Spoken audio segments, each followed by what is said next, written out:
Hi folks, how you doing? I'm the Reverend Danny Crosby, a Unitarian minister serving congregations in Altrincham and in Urmston in the northwest of England.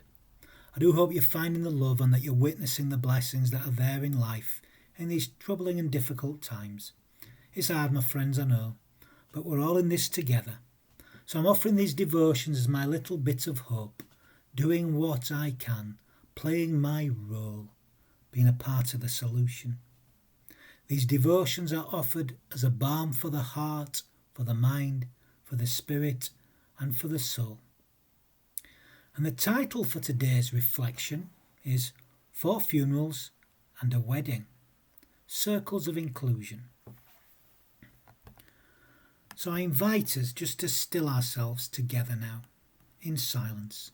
Let's invite a loving presence to be here amongst us, and to awaken from deep, deep within us all. I have lit the flame of freedom in the cup of belonging, acceptance, and love.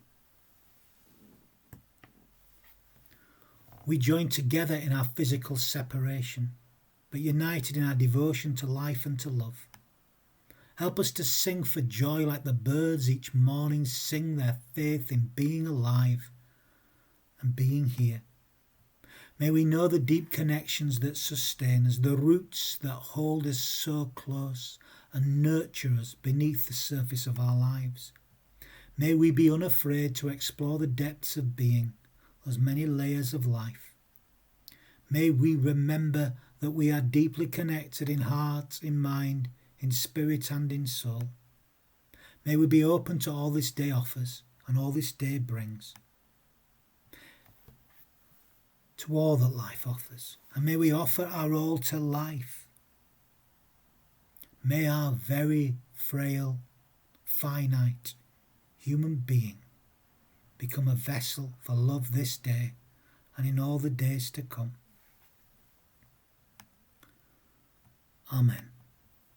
Now I'm going to begin with a couple of verses from Rainer Maria Rilke, translated by Joanna Macy. This is called Widening Circles. It's translated by Joanna Macy and Anita Barrows from the Book of Hours. I live my life in widening circles that reach out across the world. I may not complete this last one, but I give myself to it. I circle around God, around the primordial tower. I've been circling for thousands of years, and I still don't know. Am I a falcon, a storm, or a great song? So I'm going to share with you a tale, I suppose. A tale from a couple of years ago, actually, now. It's a tale about 4 funerals and 1 wedding. Kind of the opposite of the classic British film 4 Weddings and a Funeral. Actually, I'm not being entirely honest here. It's actually a story of 3 funerals, 1 wedding, a memorial service and a few other bits and pieces too. But that doesn't quite sound as snappy as 4 funerals and a wedding, does it? So I thought I'd, a bit of artistic license, if you like, there. But it's actually a story about overlapping circles and the many ways that people, families and communities overlap and interact, and how all of us belong to one another and to life in so many, many ways, really, rich and beautiful ways. Nothing is simple. Nothing is black and white in life. Life's a rich tapestry, a rainbow, we all moving ever widening and overlapping circles. We're all one humanity, of course we are, and there's only one human family, there's only one earth, under one sky, with one spirit running through all of life. And yet we create so much division, and we see the other somehow as being not like us. We're better than them, we're not like them. We're better than them. They are us, and we are them. If only we could see that. Anyway, enough of that rant. This story, this tale if you like, begins at Queen's Road Unitarian Free Church in Urmston at the funeral of Betty Hides, a beautiful and moving occasion for a deeply and much loved member of the Queen's Road family. Betty had joined the Queen's Road Circle when she married John Hides, who had been part of Queen's Road for 50-odd years by then. Both John and Betty were widowed, and they'd come together and brought two families into ever-widening circles, and what lovely families. Following that funeral, which no one really knew at the time actually, I returned home on that very day to be with my own hurting and deeply complicated family. I was going to be with those I love as my stepbrother Daniel had taken his life only a day or so, the day before I think actually, maybe a couple of days before. Daniel had been part of my circle of life and love for over 20 years after his dad and my mum married. His funeral was the fourth actually of this story. It was a hard day, a heartbreaking day, but one overflowing with compassion as people came together to hold each other in their love and their loss and their grief. That day of Betty's funeral, as I returned home, that day ended in the living room of our Mandy. I'd gone there at the end of a tough and painful day with my other sister, Natalie, another sister. I've got many sisters. We shared with one another, sharing our pain together, and it ended in a hug as we held one another.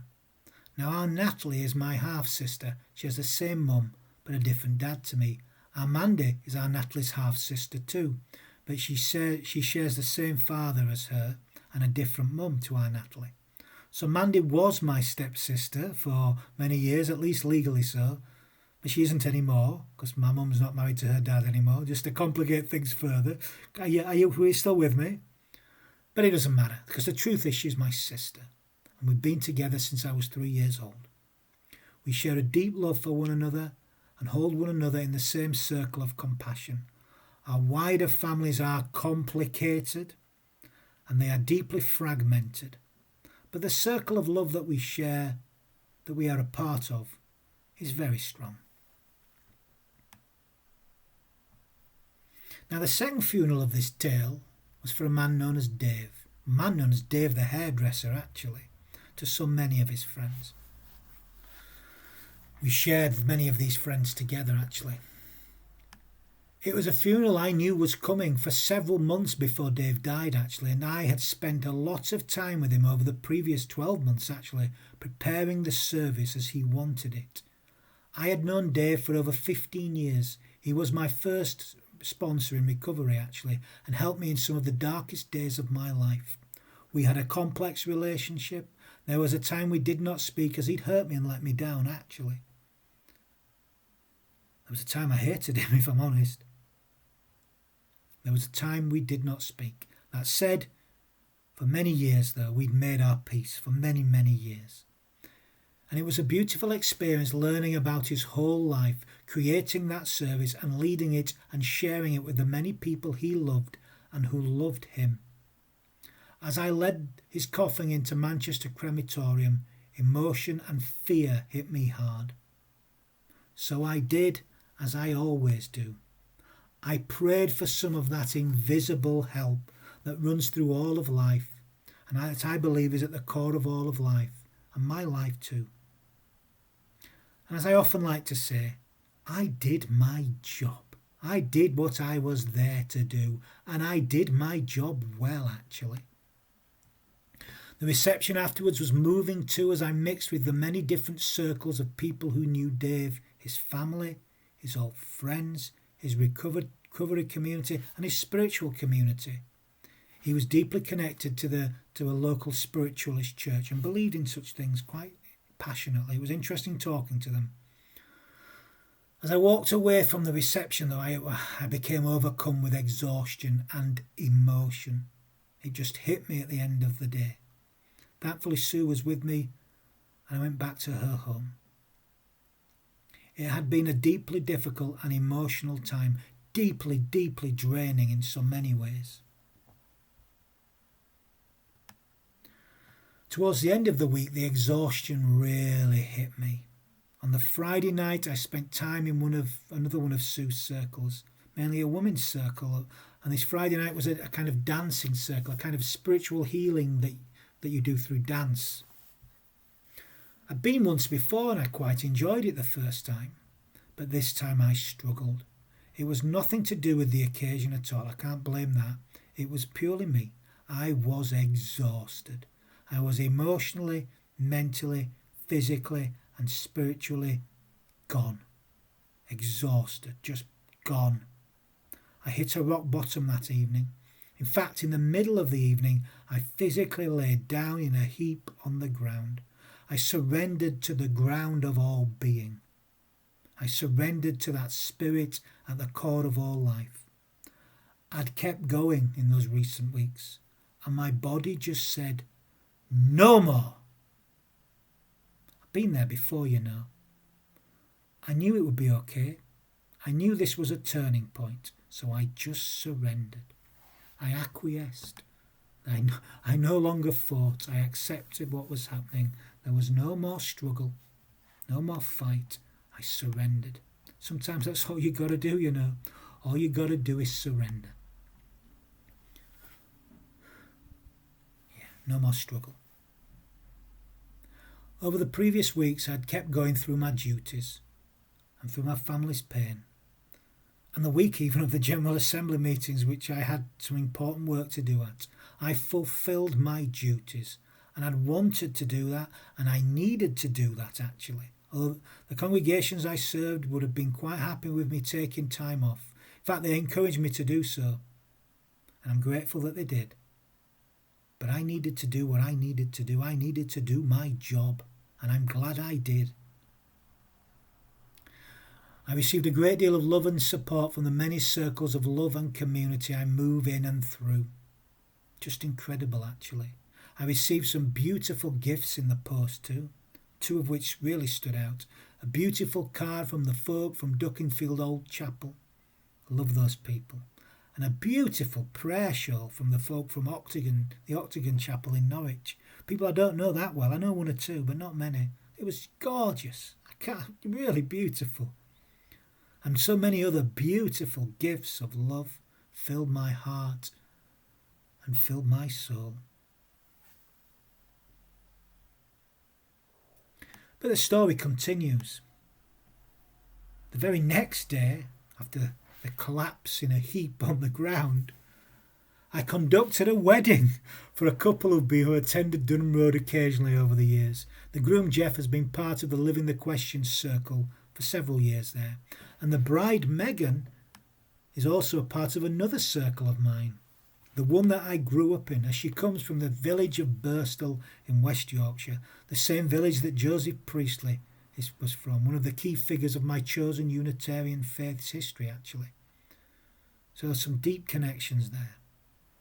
The wedding and the reception that I and Sue attended that evening was needed too. The circle of the reception I sat in that night was a beautiful tonic as we shared stories and laughter together. God, I needed the laughter. Two of Megan's aunts were at the table, and I think Sue got a glimpse that day of the spirit of the folk she was becoming a part of, the world where I come from. Mad, but beautiful. Beautifully mad. And she's got used to it, I think, over the time. She got a bigger experience of that at Daniel's funeral, which followed not long afterwards. As they say, Yorkshire is not a place, or not just a place anyway. It's a state of mind, and what a real state of mind. It's more than a place. The next day after the wedding, after I led worship at my congregations, I accompanied Sue as she headed into Manchester to conduct a memorial service. So this is I said funeral, it's actually a memorial service. So that was that stretch of truth, yeah? Apologies, but artistic license and all that. She went to conduct a memorial service for someone known as Mary. It was held on Canal Street in a bar in what is known as the Gay Village in Manchester. And afterwards, by the monument in Sackville Gardens. Now, Mary had already had her funeral, but that was for the male aspect of Mary's life. You see, Mary identified herself as transgender. That may not be the correct term now. That's how she identified herself.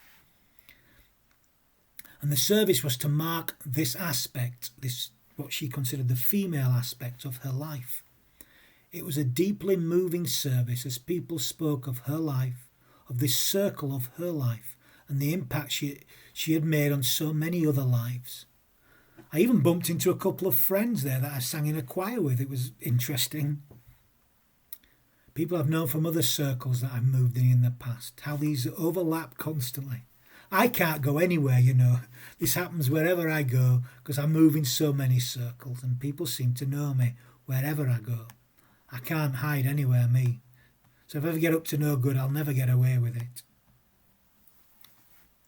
But the truth is everybody's life is complex and it's made up of so many circles. These circles overlap. And that's wonderful and I think it's beautiful. No one ever fully knows another or moves in exactly the same circle as another. This is the nature of life and it is a beautiful thing. It only becomes a problem when our circles become ones of exclusion rather than inclusion. Brings to mind the following verse from the poem Epigrams by Edwin Markham, from the middle section of the poem called Outwitted. The middle verse, really. Outwitted. He drew a circle that shut me out, heretic, a rebel, a thing to flout. But love and I had the wit to win. We drew a circle that took him in. Now these 4 lines speak to me about the nature of spiritual community. Spiritual community is about ever widening our circles and inviting others in. Love is there at the core, ever empowering us to ever widen our circles. Sadly, too often in life we fail to do this. We draw circles to exclude so many for a variety of reasons.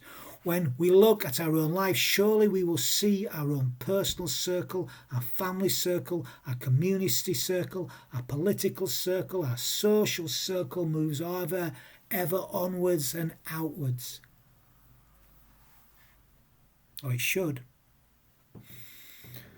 Now our circles include more and more people, of course they do, but they still exclude so many. Why do we keep them out?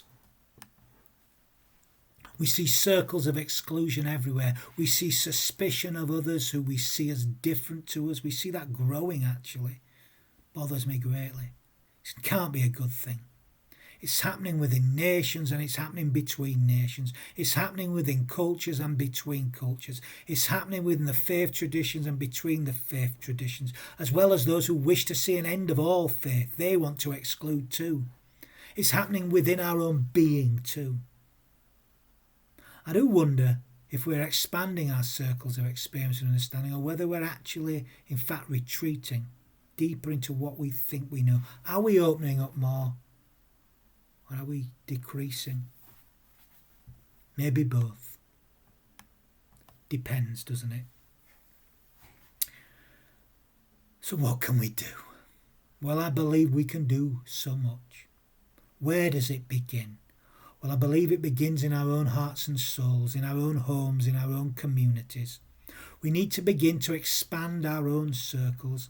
And how do we do this? Well, we reach deep within ourselves to the ultimate source of love. And in so doing, we can reach beyond our own human created limits and begin to ever widen our circles. It begins by seeing where and how we exclude ourselves and others from our circles. Now, of course, we can't stop others from limiting their circles. But then that shouldn't matter. If we expand our circles of love to include all, even those who wish to keep us out, we bring them in. We drew a circle that brought them in. Not an easy task, I know that. Of course it's not an easy task. But it's one that's worth undertaking. I believe it's the challenge of our age. I believe that maybe it's the task and the challenge of my own tradition, of me, of my life. Maybe it's my challenge. I believe it's our task to ever widen our circles so as to include all, for there can be no limit to love. If there is, it's not love. And it begins by putting love at the core of the circle. And to understand that if we see love also as the circumference of the circle, there will be no limit.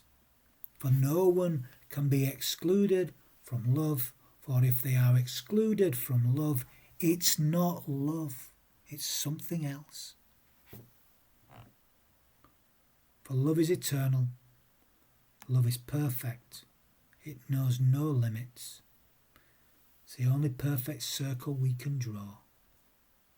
So let's draw ever widening circles and bring them all in. Bring them all in. I'm going to end today's devotion with a few words of blessing. You know, we need to bless more. We can all bless, and we bless by giving our whole hearts to life.